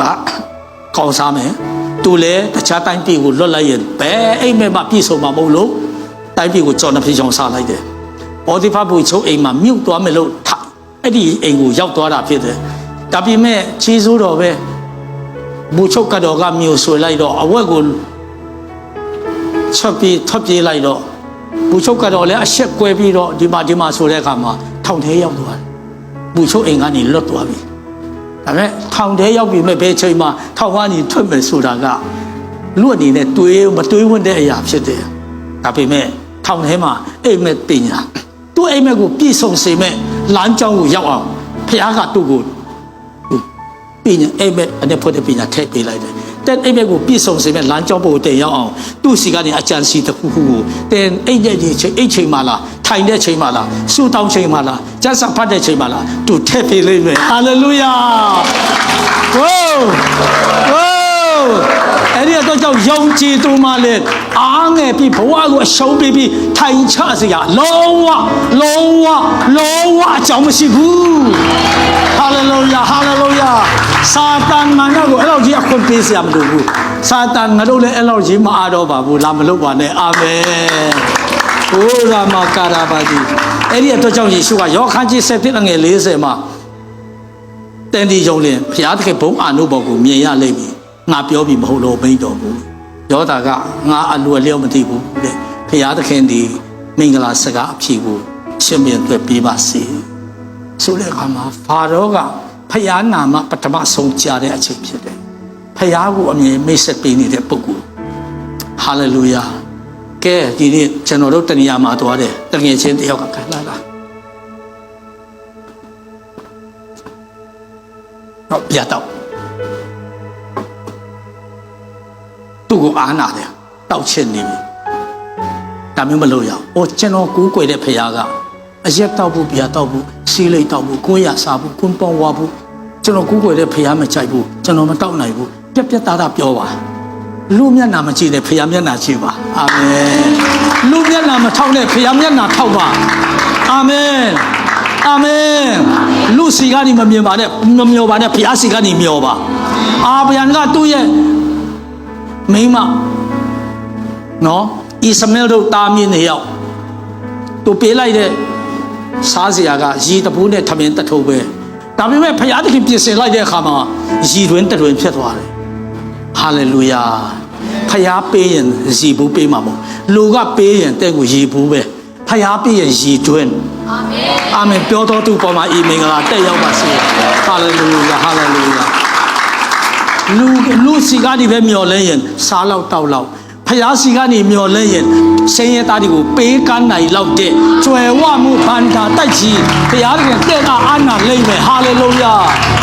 ကျွန်တော်တို့လည်းဆုတောင်းတယ်ပါရဏိတုဘုံအိမ်တော်မှာရေချမတိုက်ခင်မီလီယနာမိသားစု100ရှိဖို့ကျွန်တော်တို့ဆုတောင်းတယ်ဟာလေလုယာဘာကြောင့်လဲမြန်မာပြည်တပြည်တာမကတရုတ်ပြည်လောနိုင်ငံကျွန်တော်တို့တာသနာပြုတ်ဖို့ရည်စင်ရှိတယ်တရုတ်ပြည်တော်မဲ့လို့ကတရုတ်စကားလောနိုင်ငံတော်မဲ့လို့ကလောစကားအဲ့ဒီအမေကွက်ဒီဘယ်ဒေါ်လာဘယ်တန်ဝယ်ပြီးတော့တာသနာပြုတ်မှာဖြစ်တယ်ဟာလေလုယာအလုံးပေါ်မှာဘုရားရှင်ကောင်းကြီးချပေးပါစေမာကုခန်းကြီးငါငယ်23မှာတန်ဒီယုံကြည်နိုင်ကြလို့တဲ့ယုံကြည်တော်သူဖြစ်လေခပ်သိမ်းတော်မူတို့ကိုတတ်နိုင်သည်ဟုမိန့်တော်မူ၏ဟိုရာပဒါဝိဣတိလနိုင်ငံတော်ရဲ့ရှင်ဘုရင်ဖြစ်ဖို့အလားအလာကသူ့မှာရှိပါဘူးမိဘရဲ့ပံ့ပိုးမှုမရတဲ့လူပါမိဘပံ့ပိုးမှုမရလို့ငါဖွားပြီလည်းမထင်ပါနဲ့တတိထားဖို့ကအိုးဖရာသခင်နဲ့ငါအဆက်တွေကငါကောင်းမလုပ်ခဲ့ဘူးဒါဆိုတော့ငါဘဝကတော့တူးတက်ဖို့မလွယ်တော့ဘူးဆိုတာကိုခံယူပါအိုးငါတူးတက်ချင်တယ်ဆိုရင်ငါဖရာကိုပဲဖဲ့ရမယ်ငါအောင်မြင်ရှင်လဲဆိုရင်ဖရာသခင်လက်ကိုငါကန်ရမယ် ငါဒီတိုင်းကြိုးစားလို့မဖြစ်ဘူးဆိုတဲ့ခံယူချက်ကိုတင်ထားပါထူခြားလာလိမ့်မယ်ဟာလေလုယာအဲ့တော့ဒါဝိဟာရှမွေလကရှင်ဘုရင်ရီဆဲတို့ရဲ့မိသားစုထဲမှာရှင်ဘုရင်ဖြစ်ဖို့ငါရွေးကောက်တော်သူတယောက်ရှိတယ်လို့ဖယားသခင်ရဲ့အတန်တော်ကရှစ်ပရောဟိတ်ကြီးရှမွေလရှိကိုရောက်လာတယ်အဲ့တော့ဗက်လက်မြို့ကိုတွားပါတယ်ဖယားကဗက်လက်မြို့ကိုတွားပါတယ်အဲ့ဒီတော့ရှမွေလကသူမတွားခင်လေးမှာရီဆဲကိုတမန်လူလင်တယောက်ကိုစီလို့ပြီးတော့ရှစ်ပရောဟိတ်ရှမွေလလာမယ်ရီဆဲရဲ့သားတွေထဲမှာဘုရားသခင်ကဘယင်အဖြစ်ပိတ်သိပ်ပေးခြင်းတဲ့လူရှိတယ်အဲ့ဒီအတွက်ကြောင့်တူလာလိမ့်မယ်စီပိတ်သိပ်ပေးဖို့ရီဆဲမိသားစုလှုပ်လှုပ်ရှားရှားဖြစ်သွားပြီဘုရားရဲ့လူလာပြီစကားကဘာပြောမလဲဆိုတာကတိတ်အရန်အရေးကြီးတယ်မကောင်းတဲ့စကားအနှုတ်လက်ခဏပြောလိုက်ရင်တွားပြီးပြဝတ်ဖို့ပဲအပေါင်းလက်ခဏဆိုတာကကောင်းကြီးလို့ပြောမယ်ဆိုရင်ကောင်းလတ်သူကအနှုတ်ကကောင်းတီးအလတ်ကောင်းလတ်ကအပေါင်းနှစ်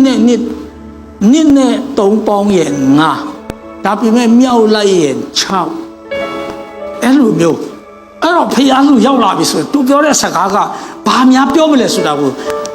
ဂျီဆမိသားဆိုတော့စိတ်လုံးရှာပြီးကဲသူသား9ယောက်ဒါဝိနဲ့10ယောက်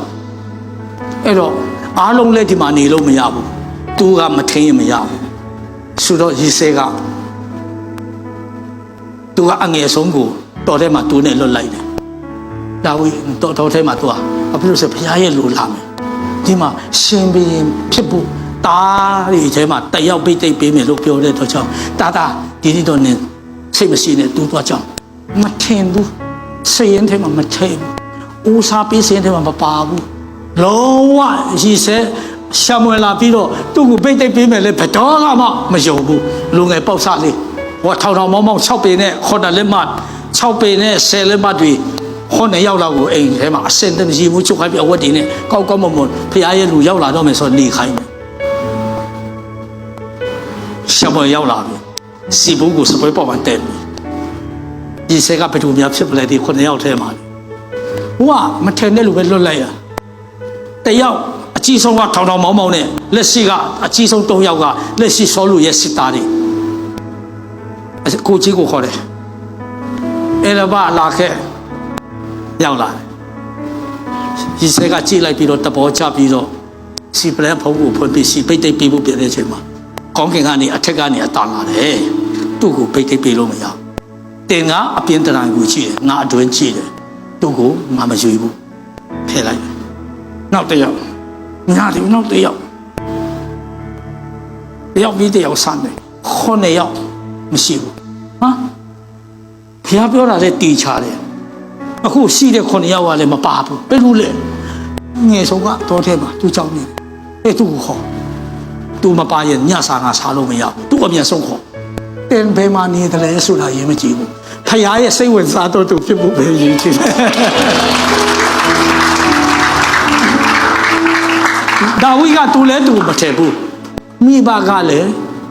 ထဲကိုမထည့်ဘူးပမ်ပူမူလည်းမရှိုံတယ်မကတော့တဲ့ကိုလွတ်လိုက်တယ်မပါတော့ဒီနေ့ဒီချိန်မှာလည်းမထင်ခဲ့တဲ့သားသမီးတွေပေါက်တော့နိုင်တယ်ဆိုတာတပေါ်ပေါက်ရမယ်မိဘတွေကဘယ်သူတွေပေါက်တော့မလဲခြာရားမျက်နှာရတယ်တော့ပေါက်တော့မှာဖြစ်တယ်အာမင်ဘုရားရှင်နာမကြီးတာ၍ဘုန်းကြီးပါစေအဲ့တော့ဒီမှာ100ခါကြီး16အငယ်တစ်ကိုကြည့်တဲ့အခါမှာဘုရားသခင်ကရှောလူကိုဣတိလရှင်ဘုရင်အနိဖိကနေငါဖယ်တဲ့အတွက်ကြောင့်မို့လို့စီဘူးမှာစီပြစ်စီပြီးတော့ဘယ်လေမျိုးသားကြီးဆယ်စီရတော့တွားပါအဲ့မှာသူ့သားတွေတယောက်ကိုရှင်ဘုရင်ဖြစ်ငါရွေးလိုက်ပြီတဲ့နောက်ဘာတွေ့လဲဆို100ခါကြီး16နော်အငယ်30မှာဒီဆဲဒီသား9ယောက်တို့ကိုရှမွေလရှိမှတွားစီတယ်တဲ့ရှမွေလကဤသူတို့ဒီထာဝရဘုရားရွေးတော်မမူနောက်100ခါကြီး16အငယ်7ကိုကြည့်တဲ့အခါပါတွေ့ရတယ်တင်၌သားမရှိပြီလို့ရီဆဲကိုမေးတဲ့အခါရီဆဲကအငယ်ဆုံးသားရှိပါသည်သူကသူ့ချောင်းနေတယ်သူ့ကိုအမျက်ဆုံးခေါ်ပါတဲ့သူမရောက်မီငါပွဲတော့ဆိုတာကညစာစားတဲ့နေရာမှာငါလုံးဝညစာမစားဘူးသူမရောက်မချက်ငါညစာမစားဘူးအဲ့ဒီအတွက်ကြောင့်မို့လို့ချက်ချင်း လူကိုခေါ်စီလွတ်လိုက်တယ်တိရခန်းကြီး16အငယ်7နှစ်မှာသူဒီညီတော်စပင်ရှိအနီဆိုတာမဟုတ်ဘူးနော်ပင်ကူနော်သူဒီညီတော်စပင်ရှိလာတော့အစင်းနဲ့ချစ်ပွေတော်မျက်နှာလည်းရှိထာဝရဘုရားကဤသူပီတိထ၍ဘိတိတ်ပေးပါတယ်အာမင်ထာဝရဘုရားကဤသူပီတိမရောက်လေဒါဝိရရောက်တဲ့နေရာမှာဘုရားကိုချီးမွမ်းလို့မဝတဲ့လူဘုရားယူတဲ့လူသူ့ရဲ့ချစ်ဆုံးကဘုရားအာမင်အဲ့ဒီတော့ထိုသူကိုဘုရားရှင်ကစိတ်ဝင်စားတယ်ခါလို့သူ့ကိုဘိတိတ်ပေးလို့ထာဝရဘုရားနာမကြီးတာ၍ဘုန်းကြီးပါစေထာဝရဘုရားနာမကြီးတာ၍ဘုန်းကြီးပါစေကဲဥပမာခင်ဗျားကစေဖို့တဖို့မမပေးတဲ့လူဖခင်ကဒေါ်လာတန်1000လောက်ပေးလိုက်ရင်တင်ခူးတွားမဲ့ငွေကဒေါ်လာတန်100ဖခင်ကတင်ကိုတခူးမွေးထုတ်တာဖြစ်သွားလိမ့်မယ်အကြည့်နှလုံးကိုကြည့်တယ်ဖခင်ကတင်နာဖခင်စကားကိုတတွေ့မသိနာခံဖို့တဲ့နှလုံးပြည့်စင်သလားဆိုတာအရေးကြီးတယ်ဟာလေလုယာအာမဖခင်ရှိခိုးတဲ့အမျိုးဆိုရင်ဒါတော့တည်ချတယ်ဖခင်ကအဲ့လောက်ကြီးစိတ်ဝင်စားမှာမဟုတ်နှစ်သိစုပဲပေးမယ်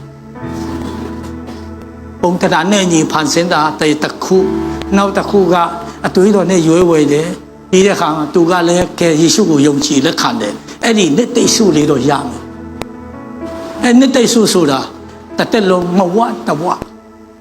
မငတ်မဝလမ်းကြောင်းကိုရှောက်ရမယ်ဒါပေမဲ့ဖယားသခင်ကဒါဝိကိုသဘောကျပြီးဗိတ်တိတ်ပေးလိုက်တော့ခေါင်းပေါ်မှာစီရောက်လာတဲ့ဘာဖြစ်လဲခမည်းတော်ဒါတော့တန်ရှင်တော်ဝိညာဉ်တော်သုံးပါးတဆူတဲကနောက်ဆုံးသောပုဂ္ဂိုလ်တန်ရှင်တော်ဝိညာဉ်တော်ဒါဝိပေါ်တက်ရောက်တယ်တဲ့ဟာလေလုယာအဲ့ဒီတန်ရှင်တော်ဝိညာဉ်တော်တကိုးနဲ့တတိုင်းပြည်လုံးကိုချင်းချောက်တဲ့ခေါ်လက်ကိုဒါဝိကမကြောက်တော့ဘူးဖယားသခင်ကတူးတွေကိုလာတတ်မဲ့အကောင်တွေကိုနော်စိတ်တငယ်ကဲတော့ဖြတ်ခိုင်းတဲ့ဘုရားသခင်ကဆွဲပြတ်ခိုင်းတဲ့ဘုရားသခင်ကအကြီးဖျားမလေးတဲ့ဒီအကောင်ကိုဒါလေးများဘာကောင်းလဲဒီနေ့တို့လည်းပဲကိုငါဖြတ်ပြီးတောသားရဲကြီးခေါင်းကဲမှာပြန်နေတဲ့ငှက်တွေကိုငါချွေးမယ်ဆိုပြီးတော့ဒါဝိကဂေါလက်စီကိုအလျက်မြန်လာတယ်တဲ့ကြောက်မှုနေတာသူကအရက်ကလေးဆိုတော့အရက်ကမမြင်သေးဘူးအရက်မမြင်ဘူးဆိုတော့ခြေလမ်းကလည်းတပြေထက်မဟုတ်ဘူးအဲ့တော့ဒါဝိကိုဂေါလက်ခေါင်းနဲ့ဂျေရုဆလင်ကိုပြန်လာတဲ့အခါမှာတတိုင်းပြည်လုံးကိုချင်းချောက်တဲ့ဂေါလက်ကြီးကိုတင်တတ်တယ်ဆိုတာတော့အားမရစရာတော့အကြောင်းမရှိဘူးဒါပေမဲ့တစ်ခုမေးချင်တယ်တဲ့တရင်ထောက်ကမေးပါတယ်ဒါဝိကငါအဲ့ဒီနေရာမှာအားမရတာတွေကိုဟာကိုအားမကြတာအားမရတာပါရှိလေတဲ့ရှိတယ်တဲ့ဟာဂေါလက်တတ်တောင်မှသူအားမရတာအားမကြတာရှိသေးတယ်ဗာများလဲအမလေးတရင်ထောက်တွေဝိုင်းအောင်နေကြတယ်ဒါဝိကဘာပြောလဲဆိုရင်ငါတတ်ချင်တာကတဲ့အော်ဒီတော့မှတော့ငါတတ်ချင်တယ်တဲ့ဒါပေမဲ့တင်တို့တည်တဲ့အတိုင်းငါခြေလမ်းကတပေလောက်ပဲဆိုတော့ခြေလမ်းတူလို့သူအသက်ရှိသွားတာဖြစ်တယ်အကယ်၍ငါခြေလမ်းကနှစ်ပီစာလောက်ဆိုရင်သူလွယ်လွယ်နဲ့ခဏလေးနဲ့တေးမှာဖြစ်တယ်ငါခြေလမ်းကိုငါအားမရဘူးတဲ့အာမင်ကြောက်ဖို့နေတာဟာလေလုယာငါခြေလမ်းကိုငါအားမရဘူးသူနေတော့ပဲဒီနေ့လဲပါရတိသူ့ဘဗိမာန်တော်ကြီးဟာအမှန်မှတနည်းနဲ့ပြီးပါပဲငါရဲ့ပြီးခန်းချေကိုငါအားမရဘူးတပန်းမှာ1000 2000တသိန်းနဲ့သိန်း5သိန်းလောက်နဲ့အမှန်မှသိန်း100သိန်း900သိန်း1000အပတ်တိုင်းမှာငါတဲမယ်ဆိုရင်ဒီဗိမာန်တော်လေးဟာတနည်းတောင်ပဲကြမလဲဟာလေလုယာငါရဲ့ပြီးခန်းဆုံးခြင်းကိုငါအားမရဘူးဆိုတဲ့တဘောကျွန်တော်တို့မှာတွေးထားမယ်ဆိုရင်လောဘယုံကြည်တယ်ဒီလူနဲ့သူ့မိသားစုနဲ့သူ့သားဆက်မြေဆက်တာဖခင်သခင်ရဲ့တာဝန်ယူခြင်းတာဝန်ခံခြင်းနဲ့ပဲကိုရောက်ပြီးတည်ချတယ်ဟာလေလုယာဖခင်ရှင်နာမတော်တာ၍ဘုန်းကြီးပါစေဩရာမကာရာပါတိရှာလာပပအဲ့မှာတိရခန်းကြီး16အောင်ငယ်3မှာရှေမွေလာကလည်းစီပုကိုယူ၍သူ၏အကူစွတ်ထဲမှာသူ့ကိုဗိတ်သိပ်ပေးလေထိုနေ့မှစ၍ထာဝရဘုရားဝိညာဉ်တော်သည်ဒါဝိပေါ်မှာတက်ရောက်တယ်ဂေါလက်ရင်ဆိုင်တာကဒါဝိမဟုတ်ပဲနဲ့ဝိညာဉ်တော်နဲ့တော်ရင်ဆိုင်တော့ကြာသွားပြီဗော ဒီနေ့တင်ဖခင်ရဲ့အလိုတော်နဲ့ညီချီလန်းလန်းပြီးဝိညာဉ်တော်နဲ့ပြည့်ဝတော်သူတယောက်ဖြစ်တယ်ဆိုရင်တင်းကိုရင်ဆိုင်တော်ပုဂ္ဂိုလ်ကတင်းကိုရင်ဆိုင်တာမဟုတ်ပဲတင်းထဲမှာရှိတဲ့ဝိညာဉ်တော်တကူကိုရင်ဆိုင်တာဖြစ်တဲ့အတွက်ကြောင့်ဘယ်တော့မှနိုင်မှာမဟုတ်ဘူးဟာလေလုယာအရှုံးကြီးရှုံးရမှာဖြစ်တယ်ဘုရားရှင်နာမတော်တာ၍ပုံရှိပါစေစင်မထန်အကူတွေရဲ့အာမပီမှုအကူတွေရှိရောက်တယ်ကိုလည်းအော်တယ်အခုအော်တယ်လို့ပဲတူတယ်ဟမ်ဒီကောင်တတ်နိုင်တဲ့လူကဘယင်ကပါဆူချမလဲအဆူတဲ့ကောင်ကသူ့အကူလည်းမကြိုက်ဘူးတရားအခန်းကြီး7အငယ်30ဒါဝိပြောဒီကိုအကူအကြီးအေလေဘကြားလင်ဒါဝိကိုအမျက်ထွက်ရင်တဲ့ဒီအပဲကြောင့်ဒီမှာလာတယ်လေပြနင်းကောင်ကဘာအော်နေတာလဲချီတလုံးတောင်ထားနိုင်မှာမဟုတ်ဘူးပြသူ့ကိုကမကြိုက်ဘူးအာမပြီးဘာအော်နေတာလဲနင်တို့ကောင်လည်းဘာမှလုံးလုံးရမှာမဟုတ်ဘူးချောလူရဲ့တန်မဟာကြီးတောင်ပုံနေတဲ့အချိန်မှာနင်းကောင်ကဒါဝိကကျမ်းစာမှာတော့မရှိဘူးဒါပေမဲ့ကျွန်တော်ဖတ်ရင်လည်းဘာကြားမိရဆိုရင်ငါကအထမ်းတမကိုအဖြတ်တမဟာလေလုယာအာမင်ဟာလေလုယာဟာလေလုယာဟာဝရပြနာမဒီတာ၍ဘုံကြည့်ပါစေနောက်ဤတီလာရှင်ဘယင်နော်ဤတီလာရှင်ဘယင်ကတပ်ပိပုဆေဆုနိတခုလုံးကိုတောကျူတောင်ကြမေးလာရှာတဲ့လူဆိုတော့သူ့ရဲ့ရှင်ဘယင်ဖြစ်ဖို့ဆိုတာအလားအလာလုံးဝမရှိတဲ့လူတယောက်ပါဒါပေမဲ့နိတမရာဇဝင်ခါကြီးခေါ်အငယ်ရှိကိုကြည့်ယခုမှကောင်းကင်ဘုရားရှင်သာဝရဘုရားမိန့်တော်မူဒီကတူးထိန်ရတူးချန်ထဲကတင်းကိုငါနှုတ်ယူ၍ဤတိလမျိုးသားတို့၏အုပ်စိုးသောမင်းအရာ၌ငါခန့်ထားပြီသာဝရဘုရားနာမဒီတာ၍ဘုံချေပါစေတင်းကိုမီလီယံနာပိတ်တိတ်ပေးပြီးတင်းကိုဒေါ်လာတန်ပေါင်းကလေးပေါင်းများစွာဘာနာတင်ထားနိုင်တော့သူတယောက်အဖြစ်တော့ဘုရားရှင်ပိတ်တိတ်ပေးလို့ရတယ်မြို့ကြီးရန်ကုန်မန္တလေးတိုင်းနယ်ပြည်နယ်မြို့ကြီးတိုင်းမှာဟိုတယ်နှလုံးသုံးလုံးစီစောင့်နိုင်တော်သူတယောက်ဖြစ်စေဆိုတဲ့ပိတ်သိမ်းရောက်ရဲ့တွားနဲ့သူဖြစ်သွားလိမ့်မယ်အာမင်မြန်မာပြည်လီယန်လိုင်းကားဆိုတယ်လို့လိုင်းလေမြန်မာပြည်မှာလီယန်အစီးပေါင်း30ပိုက်တယ်လို့လီယန်အစီးပေါင်း50ပိုက်တယ်လို့လိုင်းကားအစီးပေါင်း50ပိုက်တယ်လို့ဒီနေ့ကျွန်တော်ပြောနေတဲ့ဟာကိုဒီအချိန်မှာခင်ဗျာဒီအချိန်နဲ့နားထောင်ရင်ခင်ဗျာအတွက်တဘာဝလွန်လို့ခံစားလိမ့်မယ်ဒါပေမဲ့ခင်ဗျာဒီမှာထိုင်တယ်2025ခုနှစ်မေလ29ရက်နေ့မှာခင်ဗျာခန္ဓာကိုယ်နေလိမ့်မယ်ခင်ဗျာအတွေ့က2029တိမို့နေမယ်ဆိုရင်ခင်ဗျာလိုက်လဲလက်ခံနိုင်မှာဖြစ်တယ်ဟာလေလုယာဘာကြောင့်လဲ2029 2028မှာဒါဒီကမြန်မာပြည်မှာအစပြုတ်လာတော့မှာဖြစ်တယ်မြန်မာပြည်စီးပွားရေး2009 2010မှာတက်လာတော့မှာဖြစ်တယ်နှစ်ပေါင်း2030မှာတိုက်ခဲ့မြန်မာပြည်ဟာနော်ကျွန်တော်လုံးဝဒီနေ့ပြောချင်တယ်မလေးရှားတို့ထိုင်းတို့ကိုကြော်တက်မှာဖြစ်တယ်မယုံမရှိနဲ့2030ဟာလေလုယာ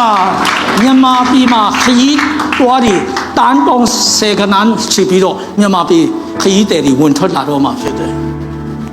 ဘုရားရှင်နာမဒီတာ၍ဘုံကြည်ပါစေဘုရားမကာတာပါတိရှာဆာလန်94အပိုင်ငယ်14ထာဝရဘုရားဒီမိမိလူတို့ကိုမပဲအမွေတော်ကိုမစွန့်ယောတာဘုရားသခင်ရဲ့လူဘယ်လိုပဲဖြစ်ဖြစ်ဘုရားရှင်ကပြန်ကောက်တယ်ဒါဝိဘယ်လိုပဲအကောင်လိုလိုက်ဘုရားရှင်ကဆောင်းလျှောက်တယ်သူဘယင်လို့ဖို့အသက်30ပြည့်ကိုစောင့်တဲ့အနေနဲ့ဒါဝိရအသက်30မှာဘယင်နန်းတော်ကိုတက်ပြီးဣသရေလနိုင်ငံကိုအုပ်စိုးပြီးအဲ့ဒီအုပ်စိုးနိုင်တဲ့အရေးချင်းအသက်ပြည့်မှုကိုဘုရားရှင်ကစောင့်ရင်းနဲ့သူ့ကိုရှောလူရဲ့ရှာန်ကနေပြေးခိုင်းပြီးတော့ရှောလူလိုက်ခိုင်းပြီးတော့ဒါမဲ့လုံချုံစွာစောင့်ရှောက်တယ်ရှောတာလည်းအသက်30မှာအကုတ်သူရှင်ဘယင်အဖြစ်နဲ့ပါရောနန်းတော်မှာနန်းထိုင်ခဲ့တယ်ယေရှုဘုရားအသက်တော်30မှာယဉ်နဲ့ချင်းမင်္ဂလာကိုခံတယ်ပြီးမှ3နှစ်3မို့နမိတ်ခဏတော့တရွာဝင်တရွာထွက်တရားကိုဝင်တရားထွက်တလန်းဝင်တလန်းထွက်နမိတ်ခဏတွေပြုတ်ပြီးတည်တဲ့လူပဲနဲ့ထမြောက်စေခဲ့တယ်3နှစ်ပြီးသွားတဲ့ခါမှာ3နှစ်ပေါင်း30ပြီးမှယဉ်နဲ့ချင်းခံ3နှစ်ပြီးမှလေဝါကားတိုင်းမှာအသက်ပြီးသွား3နှစ်မြောက်တော့မနေ့မှာဆက်ပြန်ထမြောက်ခဲ့တယ်ဘုရားဟာလေလုယာဟာလေလုယာအဲ့ဒီတော့ကြောင့်ယေရှုဘုရားဟာလာရူဖြားတယ်ဆိုတဲ့တရင်ကြားတဲ့ခါမှာသူချက်ချင်းမတော်ဘူးမာရိမာတာတို့ကကျွန်တော်တို့ရဲ့မောင်ကျွန်တော်တို့ရဲ့အကူတဲတန်ဖြစ်နေတဲ့ကိုတော့ဆိုပြီးတော့အကြောင်းကြား ယေရှုဖခင်ဟာမာရိမာတာတို့အိမ်ကိုအမြဲဝင်ထွက်တဲ့ဖခင်ဖြစ်တဲ့အတွက်ကြောင့်သူတို့ကလည်းလာဇရုကိုယေရှုကချစ်တယ်လာဇရုအဲ့လေယေရှုကိုချစ်တယ်ဆိုတာအမနဲ့ညီမကတီးတယ်ခေါ်တဲ့ခါမှာကိုတော့ချက်ချင်းမလာဘူးလာဇရုကိုမချစ်တော့လို့လားမဟုတ်ဘူးလာဇရုရဲ့ဖျားနာတဲ့ပြဿနာကိုမဖြေရှင်းပေးခြင်းလို့လားမဟုတ်ဘူးမဖြေရှင်းနိုင်လို့လားမဟုတ်မာရိနဲ့မာသတို့ကယေရှုကိုယုံတယ်ဆိုတာဖျားတော်သူကိုပြေးပြောက်နိုင်တဲ့အဆင့်လောက်မှာယုံတဲ့အတွက်ကြောင့်တဆင့်တူယုံကြည်ခြင်းကိုပေးခြင်းတယ်တည်ခြင်းပင်လင်ဆိုးမိုးတဲ့ဖခင်တည်ခြင်းပေါ်မှာအမိန့်အာဏာရှိတဲ့ဖခင်တည်တော်သူပြန်လဲရှင်ပြန်ထမြောက်စေနိုင်တဲ့ဖခင်ဖြစ်တယ်ဆိုတာကိုမာရိမာသတို့ကိုဖျားရှင်ကသိစေခြင်းလို့အချိန်ဆောင်လိုက်တယ်ဒီနေ့တဲ့ချက်ချင်းမရတဲ့အရာတွေဟာထာဝရဘုရားကောင်းမြတ်ကြောင်းပူလေးလေးနဲ့သဘောပေါက်ဖို့ဘုရားရှင်ကအချိန်ဆွေးဆိုင်တာလည်းဖြစ်နိုင်တဲ့အတွက်ကြောင့်ဒီတော့ကမှအချိန်ကြာတယ်မထင်ပါနဲ့ယုံကြည်ခြင်းနဲ့စောင့်ပါဘုရားရှင်အလုပ်လုပ်လိမ့်မယ်ဟာလေလုယာယောဟန်ကြီး7:39မှာဤကြောက်ကိုဆွေလို့ယေရှုကမိန့်တော်မူတယ်တီလွန်တော်သူရဲ့နမဖြစ်တဲ့မာတာကယခုဖြစ်လေနာလိမ့်မယ်လေးရစီပြီးကိုတော့လေးရစီပြီးနာတော့မယ်ယေရှုကတင်းဒီယုံလေယောဟန်ကြီး7:40မှာဖျားသခင်ဒီဘုံအာနုဘော်တော်ကိုမြင်ရလိမ့်မယ်ပြောချင်တာကငါဖျားနာတော်သူ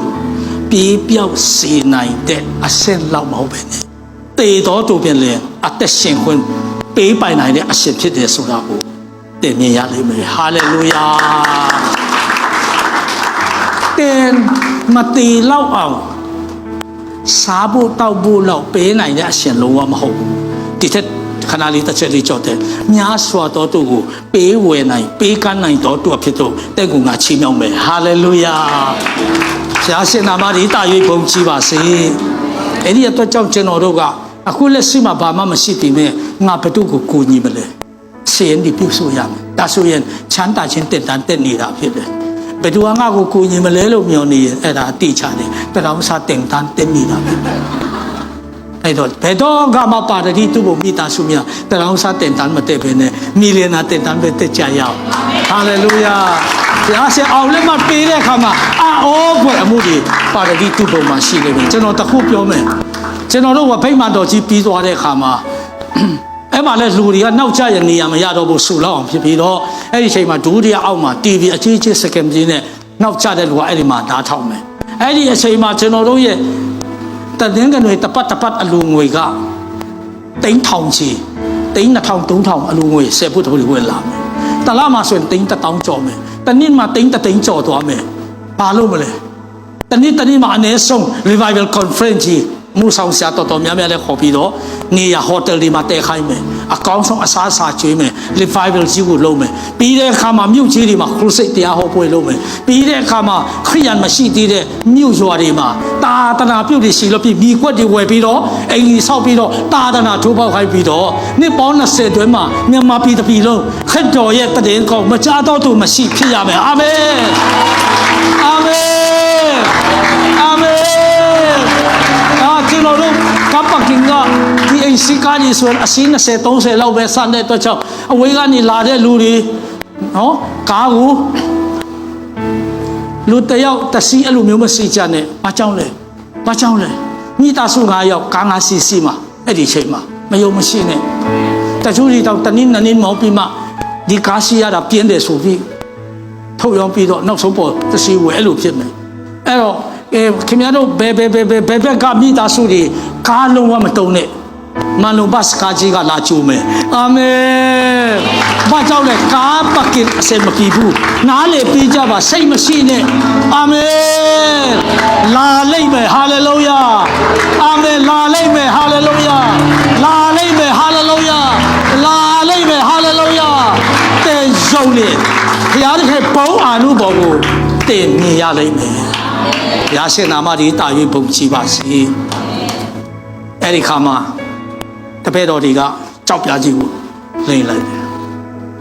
လာရူတောင်နာမည်နဲ့မခေါ်သေးဘူးတည်တဲ့လူတောင်မထသေးဘူးသူထွက်လာမဲ့ပိတ်ဆို့နေတဲ့ကြောက်ပြားကိုအရင်ဖယ်လိုက်တယ်ဒီကနေ့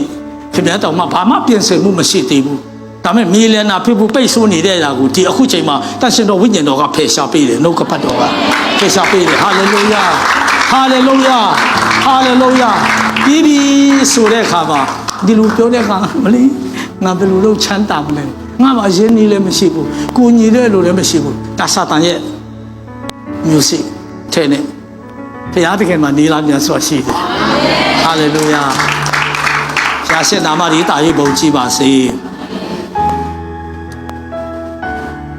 ကြောက်ပြလိုက်ပြီမာရီကတော့မယုံတဲ့ယုံနဲ့ဟုတ်ကဲကိုတော့ငါ့ကိုယုံကြည်တော်တို့တွေတေလွန်တော်လဲရှင်လိမ့်မည်ဟုတ်ကဲကိုတော့နောက်ဆုံးတော်နေ့မှာထားမြောက်မယ်တဲ့ယေရှုမဟုတ်ဘူးတဲ့ငါပြောတာနောက်ဆုံးတော်နေ့မှာမဟုတ်အခုပြောနေတာကဒီနေ့လဲကျွန်တော်တို့ပြောနေတဲ့စကားကဒီနေ့တဲ့ပေါ်မှာရောက်လာမယ်ဘိတ်တိတ်ကိုပြောနေတယ်တဲ့ရအခွင့်အရေးကိုအခုကျွန်တော်တို့ကနော်ဟောထုတ်နေတာဖြစ်တယ်ဟာလေလုယာဟာလေလုယာဟာလေလုယာဟာလေလုယာဒီတဲ့ခါမှာယေရှုဘုရားကယောဟန်ကြီး7အငယ်43မှာလာရူထွက်ရလာလို့ကြီးတော်အတာနဲ့ဟစ်ခေါ်၏ထွက်ရလာလို့ကြီးတော်အတာနဲ့ဟစ်ခေါ်တော်မူ၏ထွက်လာပြီးတော့ခရစ်တော်ရှိကိုသူရောက်လာအလုံးကအရာအော်ဒီတဲ့ခါမှာယေရှုဘုရားကတပည့်တော်တွေရှိမှသူ့မှာခြေနေတဲ့ကျိုးတွေကိုအဝတ်တွေကိုပတ်နေတဲ့ပတ်တီးတွေကိုဖြည့်ပါတယ်ဖြည့်ကြတယ်ဒီတဲ့ခါမှာလာတော့ကကိုတော်ကိုဖက်တယ်ကိုတော်ကလည်းလာတော့ကိုဖတ်တယ်ဖက်တယ်မာရီကလည်းဖက်တယ်မာတာကလည်းဖက်တယ်သူတို့၄ယောက်ကဖက်မဝဖြစ်ကြတယ်ဒီနေ့ကျွန်တော်တို့ဓမ္မဆရာတွေဟာကိုလက်ခုပ်မတီးတတ်တဲ့လူတွေခြေတော့နေမမတ်တတ်တဲ့လူတွေကိုခြေတော့မတတ်အောင်တင်ပေးတာကပတ်တီးတွေကိုဖြည့်တာဖြစ်တယ်လက်ခုပ်တီးခိုင်းတာတွေလည်းပတ်တီးတွေကိုဖြည့်တာဖြစ်တယ်သူကပတ်တီးမဖြည့်မချင်းလက်ခုပ်တီးလို့မရဖြစ်နေတာချီးနေတာအဲ့တော့ကျွန်တော်တို့တာဝန်ကအဲ့တော့လာစုကထွက်လာဖြည့်ပြီးပြီဒီမှာကျွန်တော်တို့ပါတွေ့ရလဲဆိုတဲ့အခါမှာလူအနေနဲ့နေလန်းမရှိတော့ဘူးဒါပေမဲ့အရာရာကိုပိုင်တဲ့ယေရှုကတင်းချိုင်းကုန်းကိုရောက်လာတော့လာတဲ့သူကတင်းချိုင်းကနေထွက်လာကိုတော်နဲ့သူတို့ဘေတနီမြို့ထဲကိုသွားပြီးသူတို့အိမ်ထဲကိုကိုတော်နဲ့အတူပြန်လာတယ်ဒီနေ့အိမ်ထဲမှာဘယ်သူတွေပျောက်သွားလဲဒီနေ့တင်ပန်တာဘယ်သူကလိန်ညာပြီးတော့ဆွဲသွားတယ်ဒီနေ့တင်ကျမကြီးပဲရောက်သွားတယ်ဘာကြောင့်ကျမကြီးမကောင်းဘူးဆိုတာကျမကြီးကအခုခံရတယ်ဗောဘယ်နာရောက်သွားတယ်လဲတနည်းရမှာဖွက်ထားတင်ထားနိုင်တယ်ဆိုတာတန်တရားမရှိနဲ့စီးပွားဘယ်လောက်ပဲလို့မတူတက်ဘူးတဲ့ရဲ့ကျွယ်ဝမှုအောင်မြင်ခြင်းပိတ်တိတ်ကတနည်းရမှာအဖွက်ခံရလိမ့်မယ်ဒါပေမဲ့ယေရှုခရစ်တော်ဘုရားကခေါ်ထုတ်ပြီးဘေတနီအိမ်ထဲကိုခေါ်လာတဲ့ကဲတော့တဲ့ရဲ့ဖြစ်နိုင်တဲ့ဖြစ်မယ်လို့ခံယူတဲ့တဲ့ရဲ့အိမ်မက်တွေဘုရားသခင်ခရစ်တော်နဲ့ပေးထားတဲ့အရာမှန်တမျှကိုခင်ဗျားအိမ်မူအောက်ရောက်လာဖို့ကခင်ဗျားစူးစမ်းမှုပေါ့ကိုတော်ရောက်လာရင်ကိုတော်အားလုံးပဲခေါ်လာပြီးတော့တဲ့အိမ်မူအောက်ကိုအားလုံးပြည့်စုံလာမှာဖြစ်တယ်ဒါဟာဒီနေ့ကျွန်တော်တို့အိမ်ကိုယူသွားမယ်ပိတ်တိတ်ဖြစ်တယ်အာမင်အာမင်